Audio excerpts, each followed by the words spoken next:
স্বাগতম জানাইছো class 6 social study কিতাপৰ পৰা যেটো ইম্পৰ্টেন্ট কুৱেশ্যন হয় এইবিলাক মই বাছি আনিছো ইউৰেনাছ গ্ৰহটো কোন দুটা গ্ৰহৰ মাজত অৱস্থিত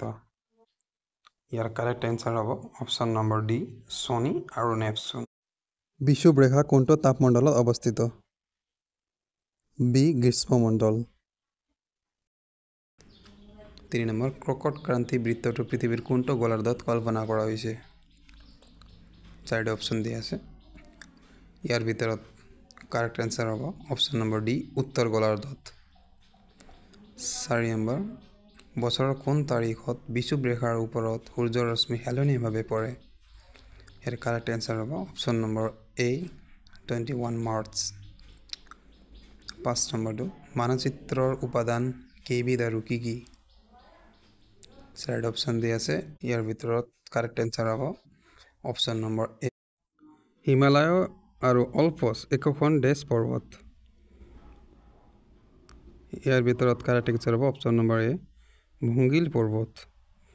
বহতি পানীৰ হতে দেশ সৃষ্টিত বিশেষ ভূমিকা লয় কাৰেক্ট आंसर অপশন নম্বৰ এ সমভূমি অসমৰ একেবাৰে পশ্চিম সীমাত অৱস্থিত ৰাষ্ট্ৰীয় উদ্যানখনৰ নাম সকলোৱে জানে ৰায়মনা ৰাষ্ট্ৰীয় উদ্যান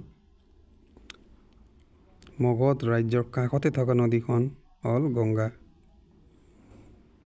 কোনজন ৰজাৰ দিনত মগধ সাম্ৰাজ্যত পৰিণত হৈছিল কাৰেক্ট आंसर হ'ব অপশন নম্বৰ 4 চন্দ্ৰগুপ্ত মৌৰ্য গণতন্ত্ৰ এটাৰ নীতিৰ নাম লিখা সাৰ্বভৌমত্ব শাসন ব্যৱস্থা স্বাধীনতা অপশন নম্বৰ এ স্বাধীনতা মহাত্মা গান্ধীয়ে দক্ষিণ আফ্ৰিকাত কি আন্দোলন কৰিছিল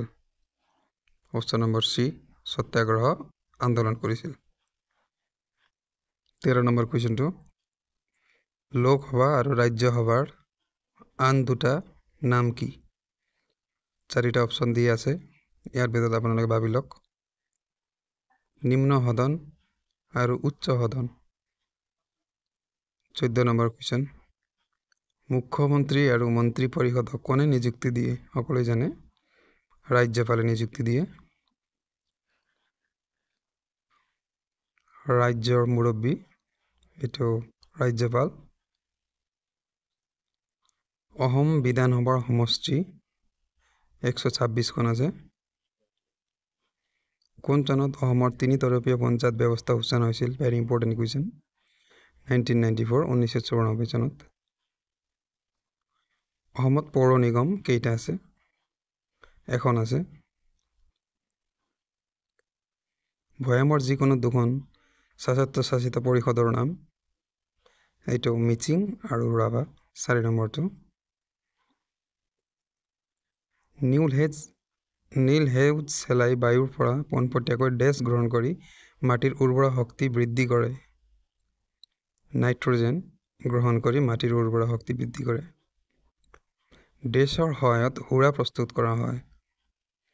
কিহৰ সহায়ত হুৰা প্ৰস্তুত কৰা হয় ইষ্টৰ সহায়ত হুৰা প্ৰস্তুত কৰা হয়